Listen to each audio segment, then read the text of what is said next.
தேவன் பரிசுத்தாவினால் அவரை நிரப்பினார். அவ்வளவுதான், அவர் பரிசுத்தாவில நிரம்பி அந்நிய பாஷை பேச ஆரம்பித்தார். ஆண்டவரை துதிக்க ஆரம்பித்தார். பெரிய ஒரு சந்தோஷம்.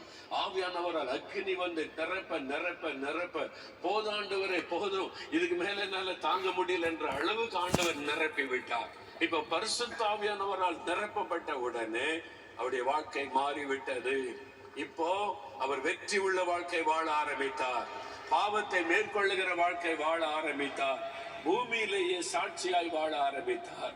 நான் அவரோடு பேசும்போது கேட்டேன், சரி ஆண்டவர் உங்களை நிரப்பிட்டார், பரிசுத்தாவினால் நிரப்பப்பட்டீங்க, அப்ப உங்களுக்கு பாவ சோதனையே வருவதில்லையா, உங்களுக்கு பாவ போராட்டமே வருவதில்லையான்னு கேட்டேன். அவர் சொன்னார், பாவ சோதனை எல்லாம் வருது, பாவ போராட்டம் எல்லாம் வருது, ஆனா இப்ப நான் பாவத்தில விழுந்து போவதில்லை, நான் ஜெயம் எடுக்கிறேன், அதை மேற்கொள்ளுகிறேன்.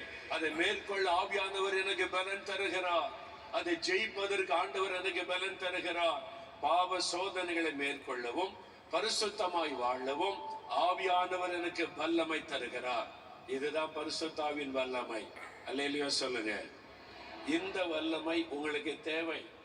பரிசுத்தமாய் வாழுவதற்கான ஒரு வல்லமையை தருகிறவர் பரிசுத்த ஆவியானவர்.